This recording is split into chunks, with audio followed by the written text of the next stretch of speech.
What's up, everybody? Welcome to the Dumb Before Dawn podcast. I am your host, Isaac Skin and Bones Jones. Today, we're going to be talking about how to read more. When I was in high school, I read zero books, just about. I was in a AP literature course, and basically the way I got through that class, I had this wonderful teacher named Miss Hall. She chose all the great classics for us to read, some of which I've gone back and read because I realized how important they were now. I had absolutely zero appreciation for those books and that literature. And now looking back, I wish I'd actually read a whole bunch of them. But what I want to go through now is basically how I got back into reading. As you can see here in front of me, I have these two stacks of books. These are all of the books. I'll show you this first stack. These are all the books that I have read in the last year and a half. These are all the paper copies. I have done several audiobooks. I'll talk about that in just a second. And I've also got some reading done on the Kindle. Specifically, my favorite one so far has been the one I'm reading right now. I got the paper copy here. I'm reading Think and Grow Rich right now. I found this copy for like $5 at like a used bookstore. This was printed in the 70s. The original one came out in the 20s, obviously, and I have that on the Kindle as well as what I'm reading now. But the main thing I just want to explain to you is that there's a lot of people who don't read as much as they want to, or think that reading is like a waste of time, or they think that it's not a priority for them to do it. I think as a college student, I probably had an unfair advantage because for a lot of my classes, I had to read or I would not pass my class. Some of these books in here I'll talk about were actually class assigned, but they were some of the best books I've read ever, which is pretty cool.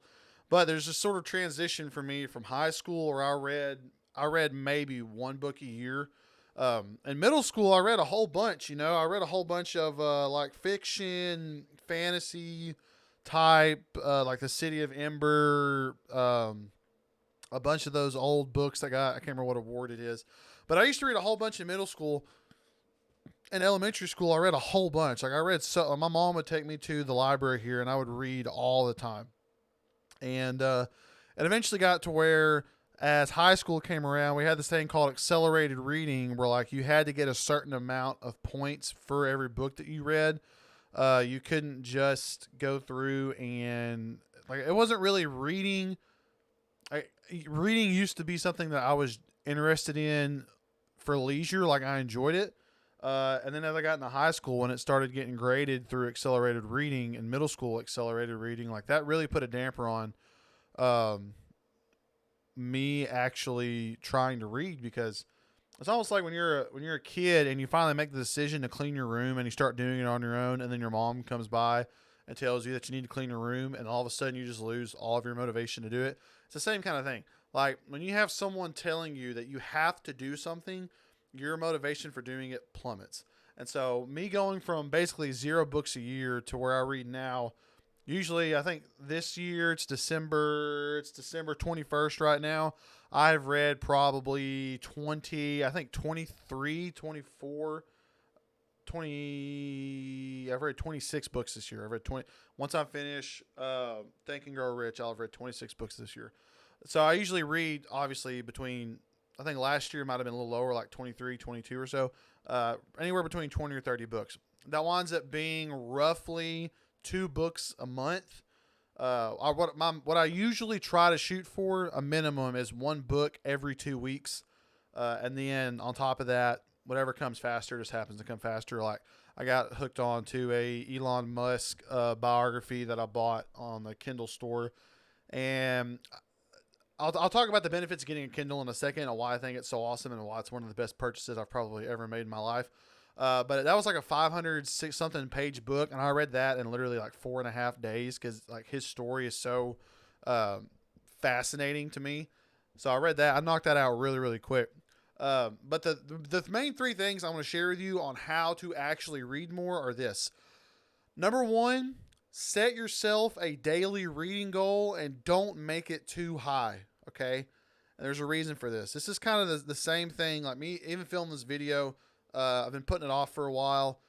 If you just sit down and you make time for you to do something that is relatively difficult but important, whether it's exercise or in this case reading specifically. If you just sit down and you give yourself, I'm going to read 20 pages of Jonathan Sacks's book today. You're not even that, 10 pages, 5 pages, it doesn't matter. The main point is, whenever you get done reading those 5 pages, you're going to feel good about yourself, because you've met your goal, and you can put the book down then whenever you're done. But there are going to be some days, if you have a good book, and I'll get to my other tips in a second. The 3 tips are this: 1, set yourself a daily reading goal. 2, do not be scared to not finish a book. And 3, get a Kindle. Those are my 3 tips. Okay. So number 1, when you set your daily reading goal, as long as you sit down and actually start to read, there are going to be days where you look up and you've read 50 or 60 pages in one sitting just because the book is tremendous. Okay. I think, let's see, probably, let me pick a book here that was like that for me. I'm going to do this book. I'll go with this book.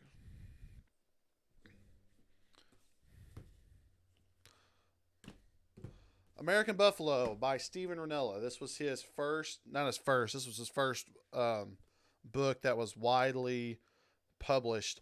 It's a book about his hunt in Alaska and how the buffalo went from being like one of the most prominent North American game species to basically being nearly extinct down to less than like 500 head in North America. And now they're back to a healthy population. And even as I film this, they're having to take some of them out of Yellowstone to go hunt or slaughter because they're getting so big.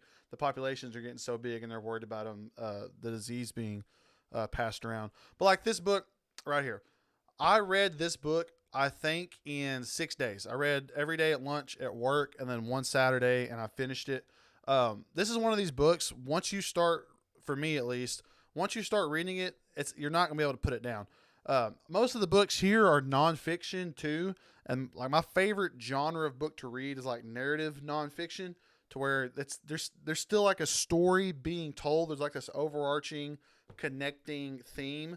So like whenever you finish the book, like you feel like you've got this whole like basket of stuff that you can remember a lot easier because it's a story, as opposed to just having like a book like this, like A Brief History of Time by Stephen Hawking. This is like a big old reference book. I'm going to say I've read this. I did not read it cover to cover. I've probably read 50% of this book, but it being like pretty much a reference book, I consider that pretty good. But like this book, it's great. It's nonfiction. This is not a book you can sit down and read over the course of like 3 or 4 days. Like it won't suck you in like a lot of these other books will. And so like this book, I sat down, picked it up. Even if it's 15 pages, 10 pages, I would sit down and I read the first 15 pages of this book. And then I kept on reading until I got bored, and I looked up and I had read like basically 60, 70 pages. Another thing too, you don't want to quit reading before you get, you want to quit reading before you get bored of what you're reading. Okay. Just like whenever you're training a dog to do something, if you spend an hour and a half a day training them and they're just worn out and tired of you yelling at them by the end of the day, you're not going to get anything productive out of it, because the next time they show up, it's not going to be fun. You honestly, and I know it's kind of like, it's like once you get sucked into a book, it's really hard, but like if you just stop yourself, like when you feel like when you hit the peak of you reading, and you realize that you are over the top and on your way down, and then before you bottom out, you need to stop somewhere in here, so that way whenever you pick up the next day, you already know you're anxious to pick it up and keep reading it. Like it shouldn't be something that you just do and at the end of it you feel exhausted, right? Now in that one sitting when I read 70 pages of this, like in one day, when I got done, I didn't want to pick the book up for a while, but then the next day, I picked it up and read probably another 30 pages. But like tip number 1, rule number 1, set yourself a daily page goal and meet it minimally. Mine is like 10 pages, 15 pages maybe if I'm feeling good. If I read 10 pages of a book, 15 pages of a book, because like what I'll normally do is like if I try to split a book up for 2 weeks worth of reading, especially if it's like a thick book like Morality, this is about a 350 page book, split it up into 2 weeks, that winds up being anywhere between like 15 to about 30 pages typically for a nonfiction 200 to 300 page book. I try to read 10 pages of it, and if it's a really good book and I want to keep on reading, I'll keep on reading. Like I'm not going to quit at that page minimum.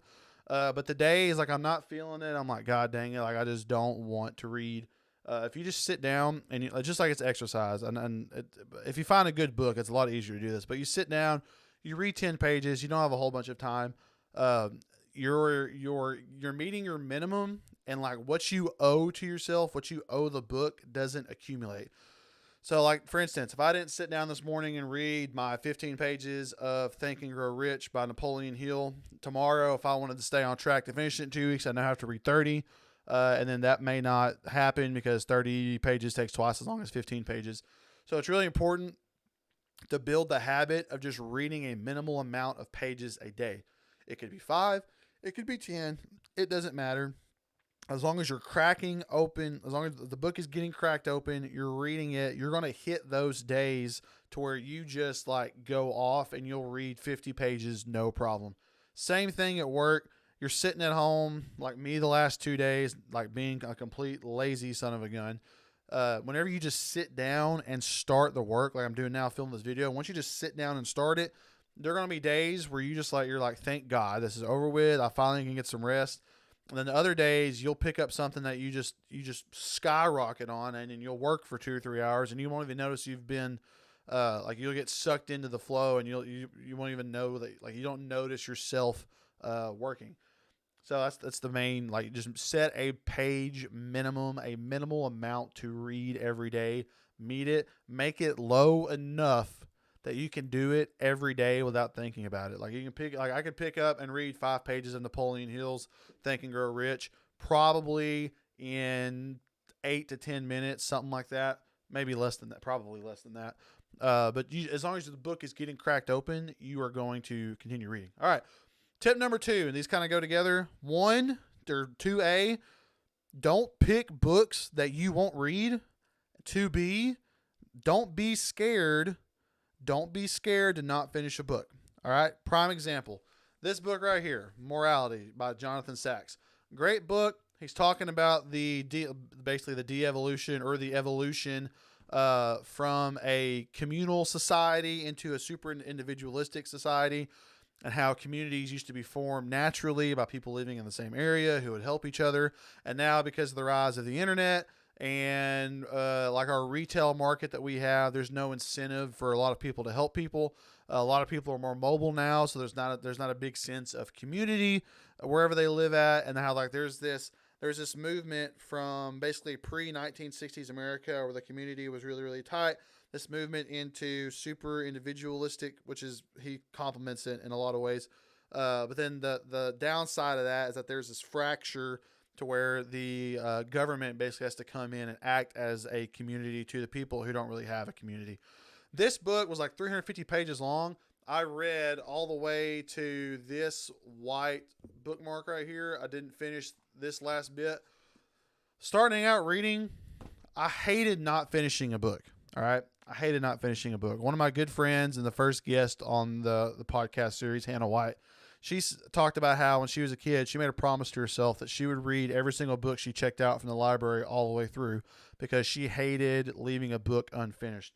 It's almost like you spend all this time baking a cake and you don't even put it in the oven, or you cook it for too long and you just don't get to eat it. It's not very satisfying, but it's taken me a lot of skill, a lot of willpower to get to where if I don't finish a book cover to cover, I don't feel bad.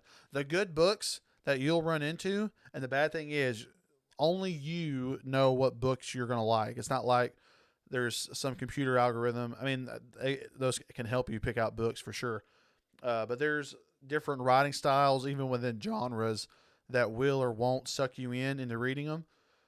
This book was great, and there were days that I sat down and read 50 pages, no problem. But like, a lot of these nonfiction books make the same points over and over and over, and he's not really too guilty of that. But I felt 3/4 of the way through the book, I understood what the meaning, what the point behind the book was. And so I didn't finish it. And I think we really got to move towards like treating books as blog posts, really, and just entries that need to be read on their own, like chapter by chapter. You don't have to read every single book that you get your hands on. Okay, books like this, they're wide, like on the front, Men's Journal, wildly entertaining. Like it's a very entertaining book. Sit down and read this 4.5 days, 5 days, 6 days, no problem. You got to find the right books that will suck you in like that. There are some books over here that I'm gonna talk about real quick. This book I got for a history class. We had to do a book review. This is the French Revolution. This is self-published. I don't have a problem with self-published books. This one just wasn't really for me. I got about halfway through. You can see right there, just under halfway through the book. Did not speak to me. I was trying to find a book that was basically a synopsis of the French Revolution. If you're looking for that, this is definitely it. I did not find this very entertaining to me. It could be entertaining to you, and I love the French Revolution. I really just read as much as I could just to like be able to do a book review on it in class. I got a good grade. Haven't picked this book up since then. Not saying it's a bad book, but I did not feel bad for not finishing this book. And you may be saying, Isaac, are you counting the books that you didn't finish as part of your book count? First of all, the whole book counting thing, don't view that as like a prideful, like you don't need to be prideful about the number of books you read. You need to really think about the quality of the books that you're reading. If it's a book like this, I'm not counting a book that I read just over a third of towards like my book count for the year or whatever. This book I'm definitely going to count because I read almost the whole thing. I got the point of the book. I could sit down with the author and discuss this book with him. Definitely counting that. You don't have to finish every single book that you read. My friend Hannah said when she was a kid, she checked out a book about banjos from the county library just on a whim, and she had made that promise to herself to read the whole book. And she read the whole book, and she hated herself for doing it. Wasted a whole bunch of time because she doesn't care about banjos or the history of banjos. And she basically, like, you'll hit these ruts where you don't read because you're not reading stuff that is enjoyable to you. Okay. So the Elements of Reasoning, I read that. That's a great book. Thomas More's Utopia is one of those books that I kind of got sucked into. This is obviously a classic about the island that he gets sucked into called Utopia, No Place. Whenever you get a book that you actually want to read, you will blaze through it extremely fast. But to hit those books, you have to read a minimum of like 10, 15 pages a day just so you can like hit those little spurts where you'll read 5 or 6 days worth of reading in one sitting. This was definitely one of the books that did that. All right. So then tip number 3. So number 1, we have set a page amount a day for you to read. Does not have to be a whole lot, 5 or 10 pages. That's it. 15 pages, maybe if you're good. I try to hit 10, 15, 20, somewhere in there. Minimum, absolute minimum for me is 10.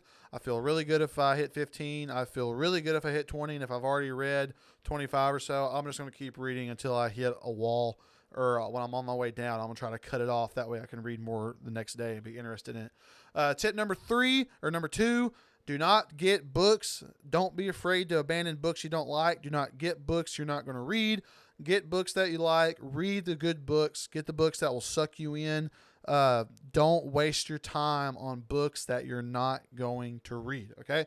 Tip number 3, go right now. They just released a new one and buy yourself a Kindle from Amazon. Buy yourself a Kindle from Amazon. I'm going to tell you why this may be, outside of having a phone and a laptop, the most important piece of tech that I have in my house. Okay. This allows you to get over the, I'm not going to say fear, but like it gets you over the,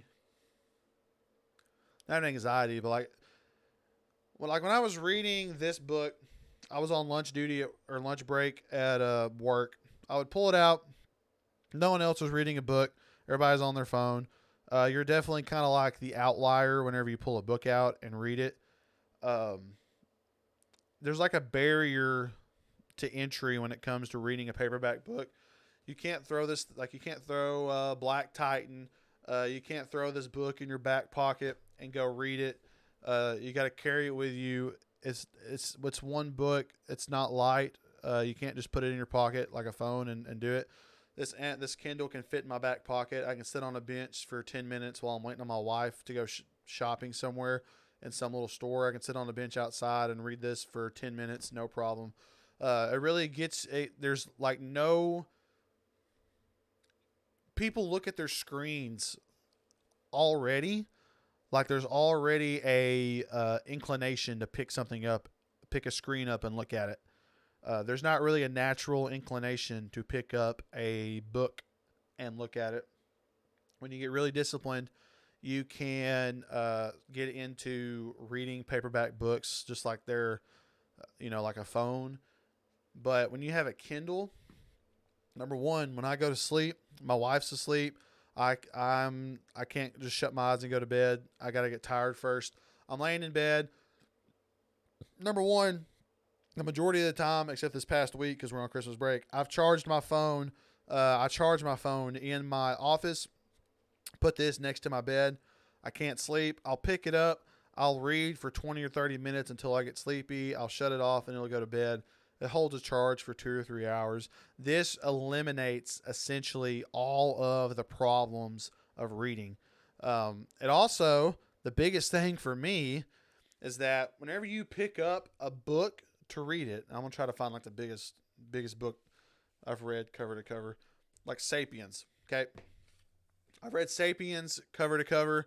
As you can tell, is a very thick boy. I think it's just over 400 pages. Yeah, 415-ish pages. I read the whole book cover to cover, and every time I picked this thing up and felt just like the weight of it and the thickness of it, just even subconsciously thinking, holy crap, if I want to finish this thing, I'm going to have to read all 400 of these thick freaking pages covered in words, okay? The main benefit for me of having a Kindle is that you are isolated to the page that is in front of you and you do not get to see the whole book. Now, with a reference book, like a big, I don't know. Let me go grab something real quick. If I have a big reference book, like, I'll just grab this one.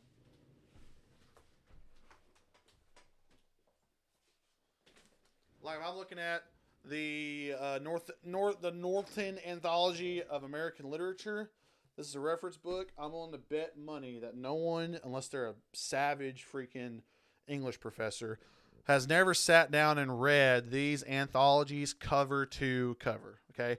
If you have a reference book that you need to go find like one specific thing, you're using it for a class, you want to take notes, don't get a Kindle, because trying to find like exactly where, like there's no like, there's really no sense of presence within the book.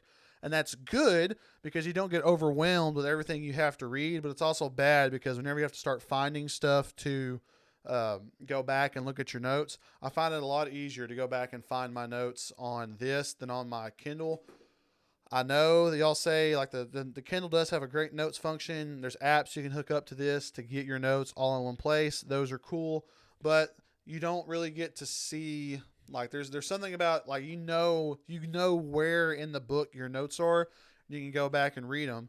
But the downside of having that like the sense of place within a book is that whenever you get a big old whopper like this son of a gun that's over 400 pages that is meant to be read cover to cover, you get overwhelmed trying to read this book cover to cover because every time you pick it up, it weighs like 10 pounds, and you know that if you have a goal of reading it, that you're going to read it, and you think it's going to take forever. I didn't know when I bought. Perfect example. I bought a Elon Musk biography on this Kindle over Labor Day. Probably the day. I think it was the day before Labor Day, or Memorial Day. Day before Memorial Day weekend. Bought it the 2 days before Memorial Day. For like $8 or something from the Amazon store, which by the way, the copies of book, they're not like video games where they stay the same price, physical and digital. Like digital copies of books are cheaper than the physical copies, which is great. I bought that book on the Kindle. I did not know how thick it was. I didn't know anything about it except the page that was in front of me. And man, when I tell you, I've probably never read anything faster in my life.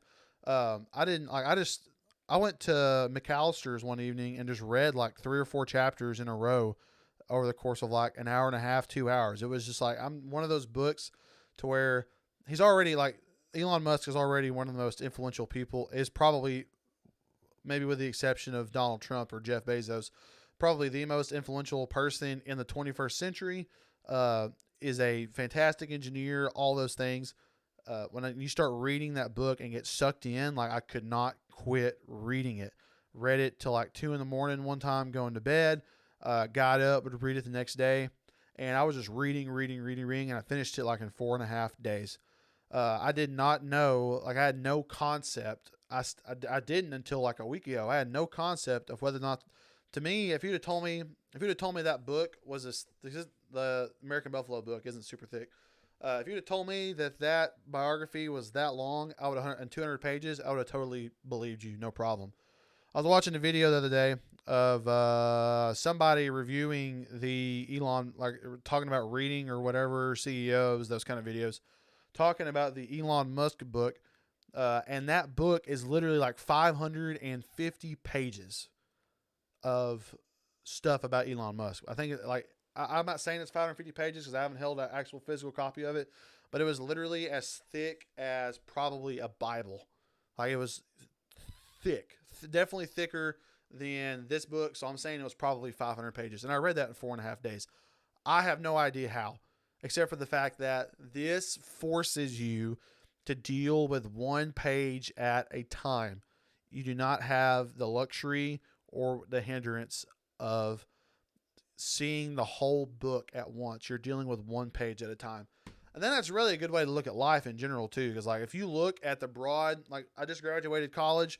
If you'd have told me, if you'd have lined out my senior year of high school, my freshman year of college, every single assignment that I would have to turn in over the course of the next 4 years, every single final I would have to take over the course of the next 4 years to graduate, and you had that all on the list, it would be extremely overwhelming. You might have incentive to quit. There's no way I can get through this. Not worth it. Absolutely not. But whenever you're forced to deal with like one task at a time, one thing at a time without being overwhelmed, and you can just chip away, before you know it, in 4.5 days, it's a book. In 4 years, it's a degree. You get the whole thing read. And the best thing for me about a Kindle is that you do not get to see the whole book. If you're planning on reading a book cover to cover, if it's not a reference book, in my opinion, reference books are much better being, well, let me say this. If it's a digital reference book and you can look it up on a laptop, like Control F, and go through the contents and find what specific passage you're looking for, that's great. When it comes to a Kindle, having a 1,200 page reference book on a digital paper reader is not functionally good, in my opinion. But if you're buying books to read them, cover to cover, like Meditations, I haven't read the last chapter of this. This is Marcus Aurelius' diary. It was not written to be read. It was definitely written for the reader. This is really hard, kind of technical to read. Have not finished the last chapter of it. Read the first 11. But those kind of books, great to have.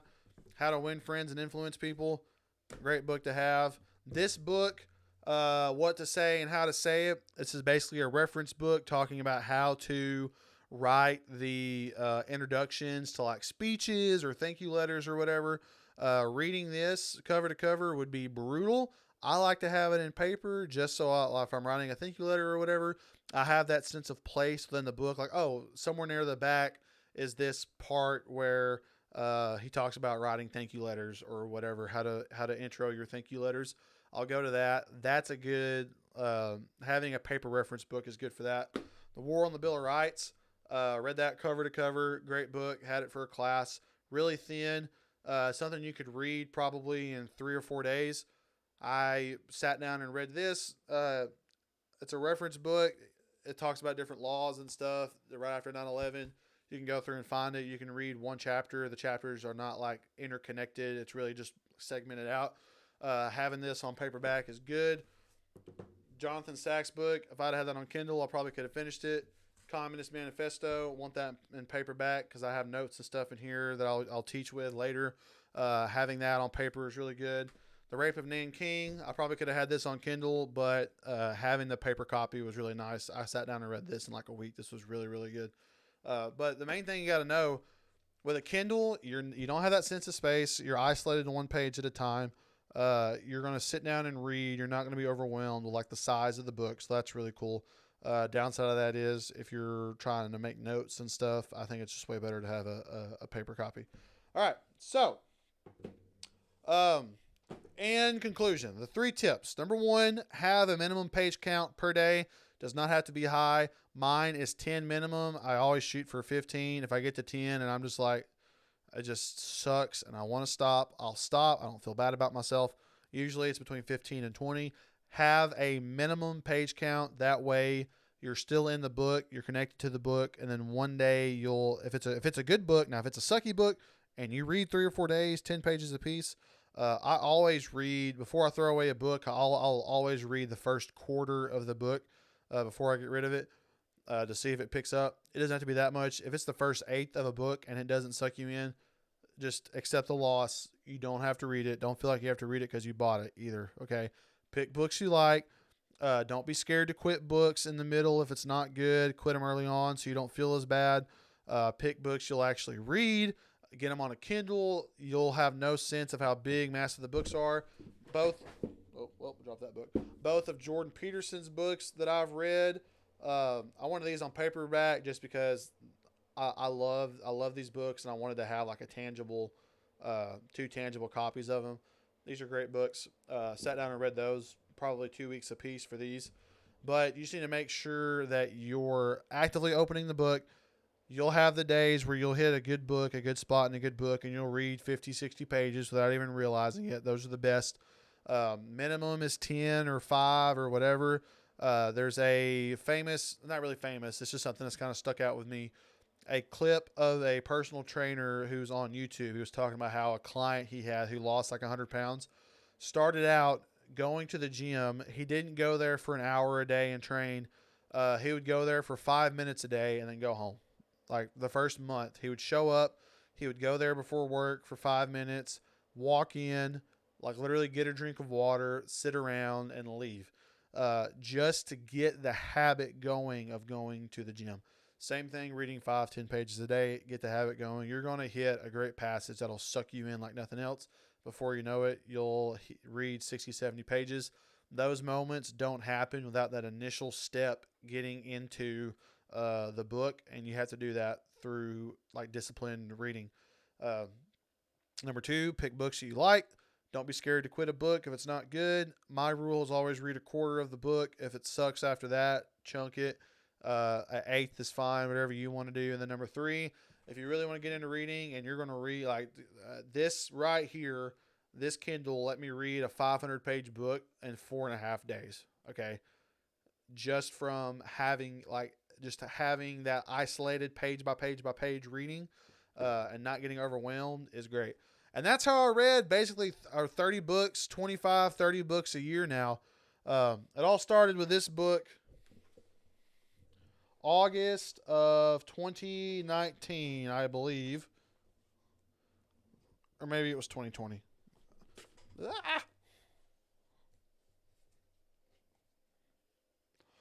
August of 2020, I bought this book. This was the first book that I've bought and read cover to cover since high school.